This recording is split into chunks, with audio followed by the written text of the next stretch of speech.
Bonjour à tous, bienvenue dans cette capsule. Nous allons aborder ici les notions d'isotope, d'ions et de couches électroniques. Cette capsule fait suite à celle qui portait sur la composition de l'atome. Nous avons revu que l'atome était constitué d'un noyau et d'électrons, mais nous avons également découvert que ce noyau était composé de nucléons et qu'il y existait deux sortes de nucléons, les protons et les neutrons. Alors pour rendre compte de la composition de l'atome, on utilise un symbolisme qui est représenté ici sur la droite. Alors, avec A, le nombre de nucléons, Z, le nombre de protons, et enfin N, le nombre de neutrons qui se calcule à partir des deux valeurs A et Z. Alors, ces rappels étant terminés, regardons à présent la petite animation que voici.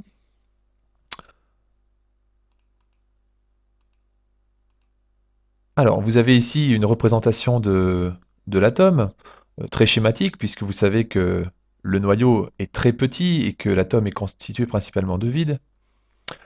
Le but ici est de vous montrer un petit peu ce qui se passe lorsque l'on modifie les constituants du noyau. Donc actuellement mon noyau est vide, je vais y mettre un proton et je vais ajouter autour du noyau un électron.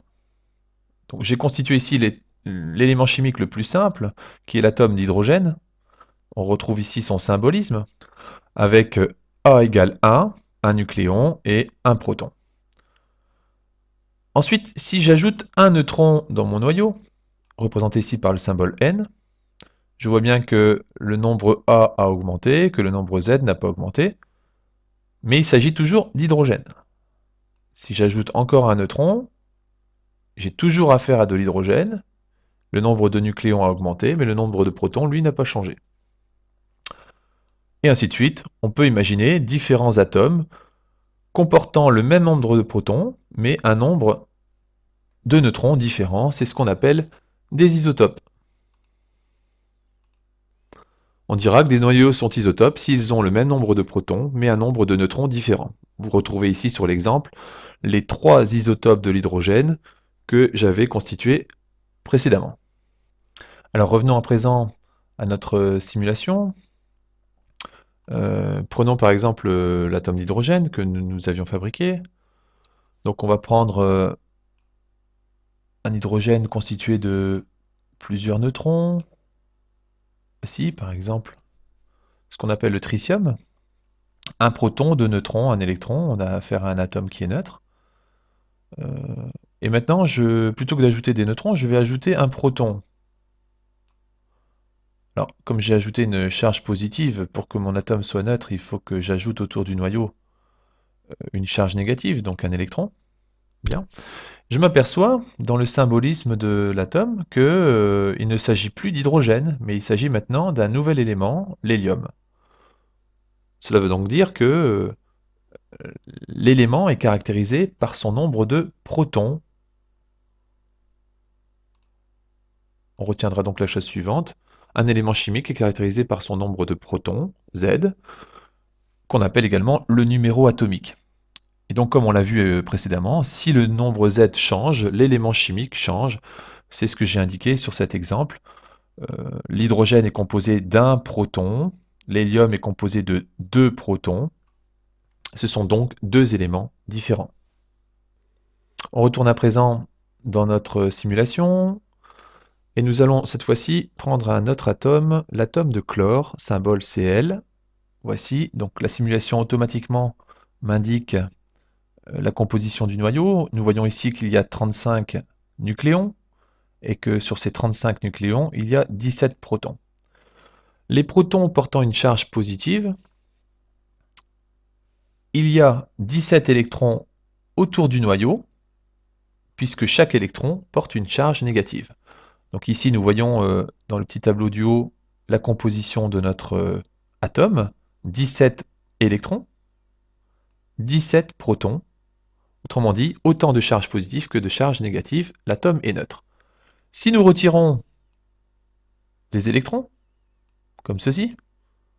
Nous retirons des charges négatives. Maintenant, on n'a plus que 14 charges négatives, alors qu'il y a encore dans le noyau 17 charges positives.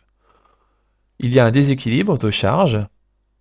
On dit que l'atome s'est transformé en ion, et c'est pour ça que sur le symbole de l'atome, nous voyons apparaître la charge 3+. Inversement, si j'ajoute des électrons autour de mon noyau, et que ces électrons sont en nombre supérieur au nombre de protons, comme c'est le cas ici, nous avons 19 électrons alors qu'il n'y a toujours que 17 protons dans mon noyau, nous avons donc un excédent de charge négative, on dit qu'on a formé un ion également. Nous retiendrons donc aujourd'hui qu'un atome qui a gagné ou qui a perdu des électrons est appelé un ion. Alors nous reviendrons dans la prochaine capsule justement sur les ions et sur l'origine des charges positives et négatives que nous avons vues dans l'exemple précédent. Alors reprenons à présent notre animation. J'ai ici un atome d'oxygène auquel j'ai retiré tous les électrons. Alors essayons de remettre ces électrons autour du noyau. Je prends ici un électron et j'essaye de le disposer par exemple à cet endroit-là. On s'aperçoit que je ne peux pas. J'essaie de le placer juste en dessous, je ne peux pas non plus. Alors on comprend pourquoi, puisqu'effectivement l'électron étant chargé négativement, il va chercher à se mettre au plus proche possible du noyau. Autrement dit, je dois le placer sur cette première orbite qu'on appelle une couche électronique. Il ne pourra pas se mettre plus près, et le nombre d'électrons sur cette couche électronique est limité. Je ne peux pas rajouter plus que 2 électrons. Si j'essaye de placer un électron supplémentaire sur cette orbite ou cette couche électronique, je m'aperçois que je ne peux pas. Je dois forcément ajouter les électrons sur la couche juste au-dessus, qui est plus grande et donc qui contient plus de place. Ici, je peux ajouter tous les électrons qui manquaient. J'ai donc 8 électrons autour de mon noyau. L'atome est neutre. On s'aperçoit donc que les électrons ne se répartissent pas n'importe comment autour du noyau. Ils se répartissent sur des couches qu'on appelle des couches électroniques. Et on retiendra donc que il existe 3 types de couches, les couches K, L et M. Alors c'est vrai qu'il en existe d'autres, hein. Si l'atome contient beaucoup d'électrons, ces électrons se répartiront sur des couches autres que les couches K, L, M. Alors nous avons vu que le nombre d'électrons pouvant se disposer sur chacune de ces couches est limité. On retiendra que la couche K ne peut contenir que 2 électrons. La couche L peut contenir 8 électrons. Et la couche M, en théorie, pourrait contenir 18 électrons. Alors nous avons vu que ces électrons se disposaient tout d'abord sur la couche K. Dès que la couche K est remplie, les électrons supplémentaires viennent se disposer sur la couche L et ensuite sur la couche M. C'est ce que j'ai indiqué ici. Les électrons se répartissent tout d'abord sur la couche K, puis la couche L, puis la couche M. Un peu de vocabulaire, lorsque la couche électronique est complète ou remplie, on dit qu'elle est saturée. C'est le cas ici sur notre image des couches K et L qui contiennent chacune le nombre maximum d'électrons que nous avons indiqué tout à l'heure dans le tableau. 2 électrons pour la couche K et ici 8 électrons pour la couche L. La dernière couche occupée par des électrons, c'est ce qu'on appelle la couche externe ou la couche de valence. Ici sur notre photo, nous voyons que les électrons sont disposés sur la couche M, qui est la dernière couche occupée. On dira donc que pour l'atome de chlore, la couche externe, c'est la couche M.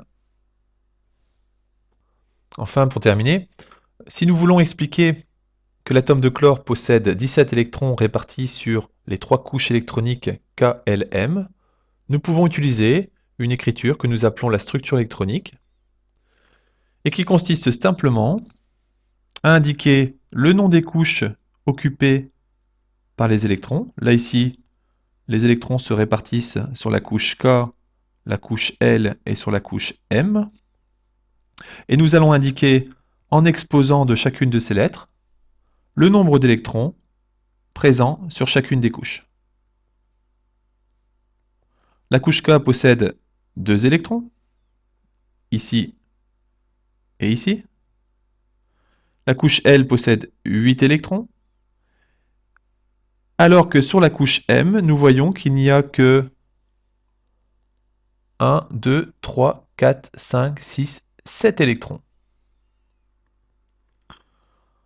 Donc ce résultat était prévisible, hein, puisque même sans l'image, nous savions qu'il y avait 17 électrons dans l'atome de chlore, et nous vérifions que la somme des chiffres indiqués en exposant représente bien le nombre d'électrons. Bien, merci pour votre attention, à bientôt.